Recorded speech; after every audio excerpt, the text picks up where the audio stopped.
And there's a We're a lot of little bit. people that are like Gen Pop people who have who would never be fit otherwise, that are just actually obese people that Mhm. are losing 50 pounds on this stuff.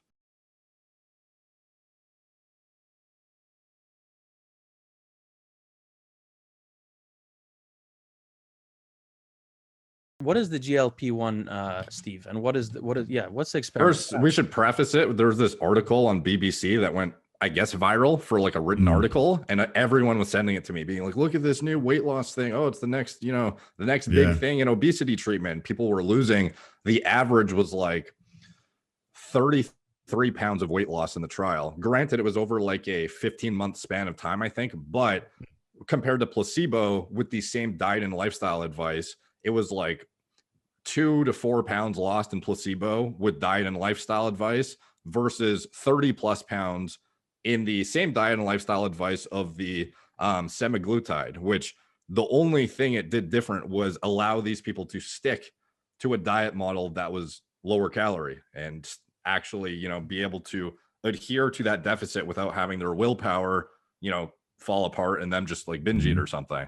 So like you could tell it was blatantly, there's no fat loss properties or anything really. It's not increasing your metabolism significantly or anything crazy. It's literally just making you satiated and allowing you to diet properly. It's just purely an appetite suppressant that follows the natural pathway. So these glucagon-like peptide 1 receptor agonists, they mimic satiation in response to eating.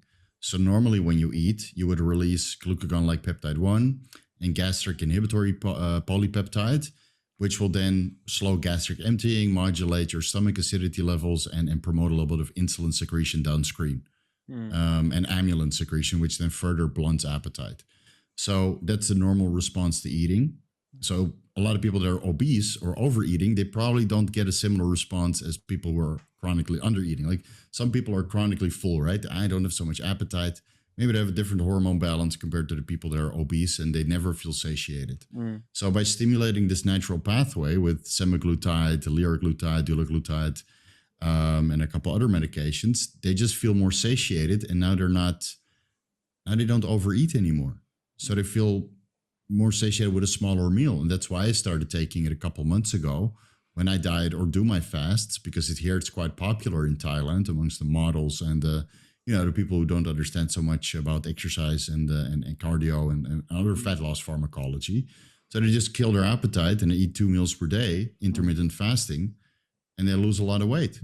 The reason I had such interest in it was more so too because it's one of the few things that actually promotes potent appetite suppression without having to abuse your brain with heavy duty stimulants. So you don't have to take amphetamine to crush your appetite. Not that amphetamine can't be used intermittently at reasonable dosages, but I'm just saying a lot of these guys, when they're trying to lose a lot of weight, they're using high dose Adderall like every fucking day, high dose clenbuterol every fucking day, plus this, plus this, plus this. Your beta 2 adrenergic receptors completely downregulate after a while, and then it doesn't work anymore. Well, not just that, but just a brief note for everyone to know. All of those things are associated with worse mortality. All of the appetite suppressants so far discovered are associated with worse health. Yeah, and some of them even show up as an amphetamine on a 5-panel drug test. So that makes it even more unfavorable to use. So these glutides, by mimicking the natural pathway, you just simply feel more satiated with food, and you definitely don't overeat. And when you do eat a little bit too much, because it slows gastric emptying, you just feel nauseous. So you do that once or twice, and then you're over it. So I do this fasting mimicking diet right now, right? I eat 3 salads per day to resolve this non-alcoholic fatty liver disease as fast as possible. I'm not hungry. I'm not thinking about food at all, but I don't feel this wired, jittery, heightened state, increased heart rate. I'm not sweating. My metabolism goes down, obviously, by not eating so many calories. So I feel a little bit cold. That's why I'm in sweaters, even though I'm in Thailand. Okay. But it just takes your mind off food, which is absolutely great. It sounds like I'm promoting it, but it is really, it's one of the best appetite suppressants I've ever used. Is it injectable? Injectable, yeah. But it's injectable, yeah. Interesting thing that we should talk about that ties back to what we were talking about in the beginning is that in rodent models, it causes thyroid tumors, a very rare type of thyroid cancer called medullary thyroid carcinoma.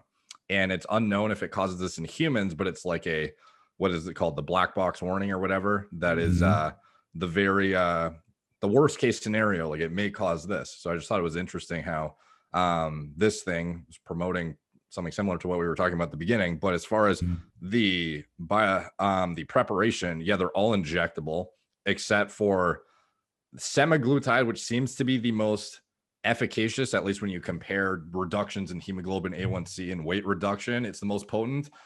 And, you know, we can talk about why or why not that is next, but they altered I don't remember what they bound to it or something to make it survive its transit through the GI, but they did something that significantly alters stomach pH to the point where you can't, there's only one that's orally bioavailable that you can actually use. And it's the semaglutide one. You can either inject it once a week and it has a really long half-life, or you can take it once daily orally, and a little bit of it survives to the point where you need to take it daily to have enough, you know, serum concentrations to actually exert the, you know, pharmacologic effect. But it seems like it's way more side effect ridden. The oral one, it's like prevalence of vomiting is like 10% of patients or something. Yeah, it's insane. So it's quite a potent drug, but it also seems to be pretty side effect ridden from GI side effects and whatnot. So people having brutal nausea, you know, some people are just randomly vomiting like violently. But I think it depends on how you use it, though, obviously, too, and which drug and lifestyle. You know, I mean, most of these medications are examined on people with type 2 diabetes who had a tendency to overeat and could not get their type 2 diabetes under control, you know, with a better diet model. So they need to use pharmacology to reduce their appetite. So I'm sure their eating habits were not as good as people generally in the fitness industry, where we're measuring our food and focusing on the micronutrients and make better food choices altogether.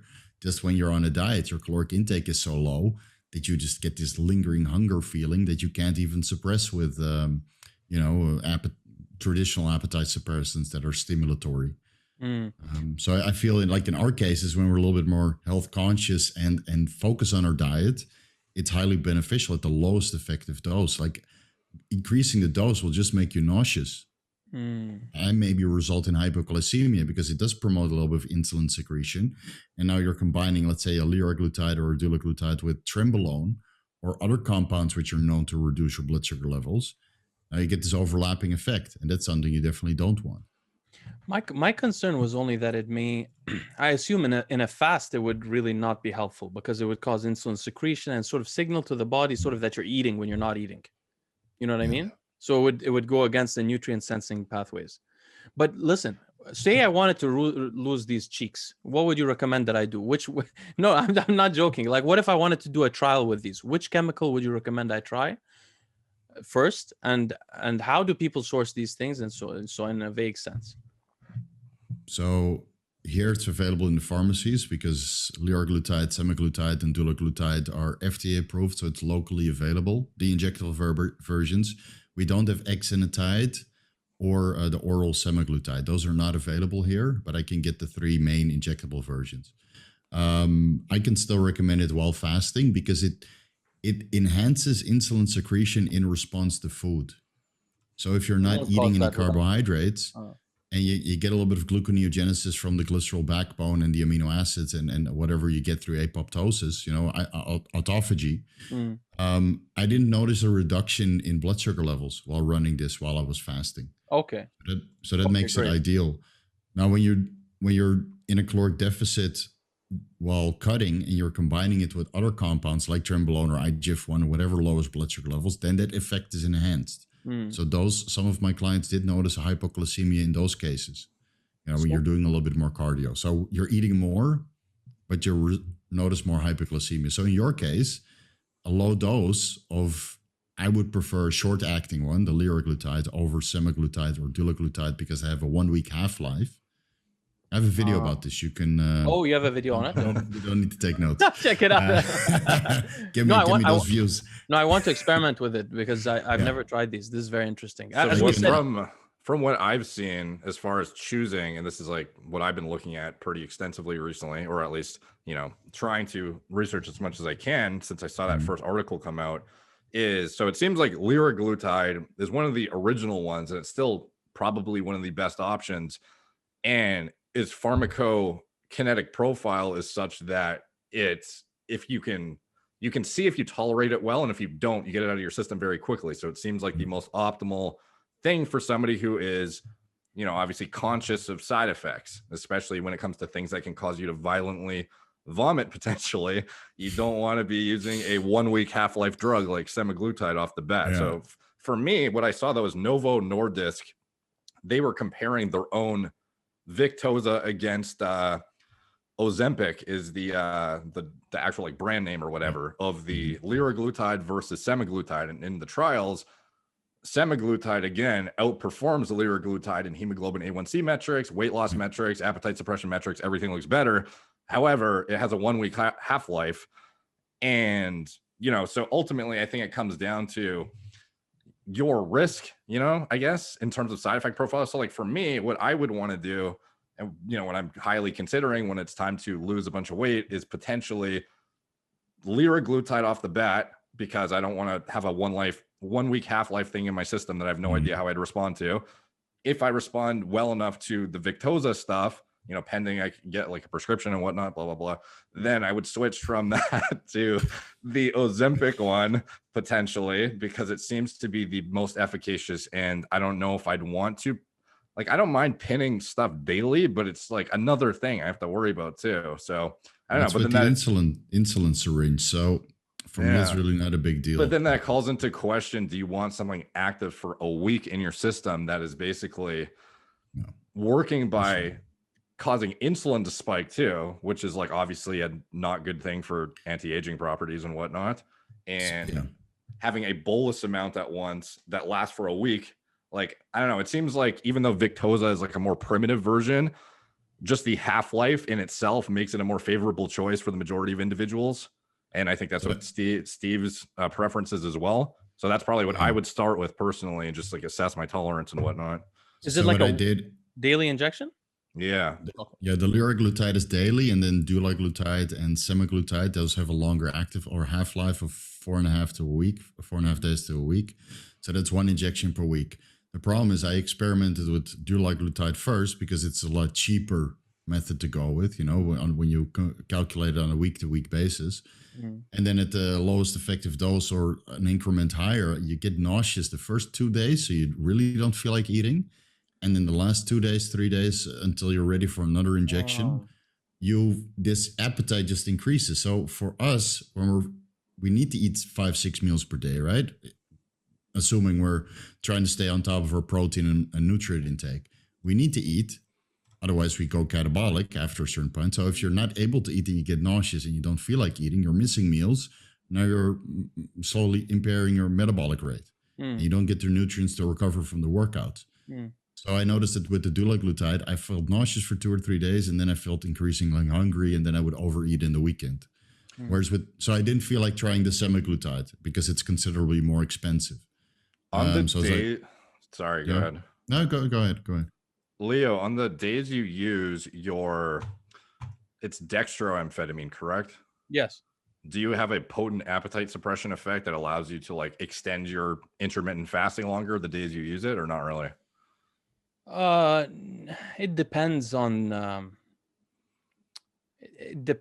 a lot of factors, like how much I'm eating during the time, my eating window. Normally, like before, a few months ago, I would get a bit of appetite suppression for a few hours. Not much. 5 milligrams of dextroamphetamine. And by the way, dextroamphetamine does less appetite suppression than levoamphetamine. Because I was going to say, hypothetically, you could, the liraglutide, which has the 13-hour half-life or whatever, you could hypothetically, on the days you were using the dextroamphetamine, not have to use a GLP-1 agonist because you'd already get the appetite suppression from your stimulatory stuff. And then on the days you don't use the stims, you would have that window where you could use the GLP-1s like 3 days a week, have it in and out of your system, so you're not chronically pushing insulin up, which, obviously you wouldn't want, and I wouldn't want either. So you almost get like broad spectrum, full week-long appetite suppression, but you're only using the drugs for little pieces here and there. Yeah, I know. The insulin release is not that dramatic because I checked my blood sugar readings the first couple of times when I was fasting and using the liraglutide or the dulaglutide, and they barely change. But that's your blood sugar. That could, that's downstream. Yeah, of course. Yeah, but if your insulin secretion would be elevated during the time you would be fasting, your blood sugar levels would be down. Sometimes people have normal blood sugar levels, but they go do their OGTT test, their oral glucose tolerance test, and they have higher insulin. I mean, who knows? Yeah, but right. potentially, I think we should experiment. Definitely, this sounds like really promising. Yeah, isn't that like the first step that you see though? Is where you have your blood glucose is in check, but you're over secreting insulin in order to get it there. That's like the first step in diabetes progression, anyway. So if I have a you would assume that sensitivity. Yeah, you would assume that you'd have to be so hyperinsulinemic to get the hypoglycemia for that to happen. Yeah. This is very promising. You know, like all the research that I've done and the people that I've talked to that use these compounds are physically active. So I'm not assuming that there's any insulin resistance present. And there's a lot of people that are like Gen Pop people who have who would never be fit otherwise, that are just actually obese people that are losing 50 pounds on this stuff. Like people who if they weren't using this drug, they would be obese still. And people who, if they stop it because of they don't tolerate the side effects well, they start gaining the weight back. Like that's very common to see. Yeah, because their diet model is terrible and they don't perform any exercise. So for the guys that do perform exercise and their diet model is correct and they pay attention to everything else, a very low effective dose of the liraglutide 0.6 to 1.2 milligrams, which is way below what they recommend for people with type 2 diabetes, in combination with a small amphetamine to keep you focused and, you know, or some sort of nootropic or whatever to keep you going, that would probably be ideal. And I would not even take amphetamines. Like, modafinil is a wakefulness drug. Yeah. Right. It's not really classified as a amphetamine, but you have the phentermine and sibutramine and all these ephedrine basically is an amphetamine. I've noticed recently, I've been experimenting a little bit with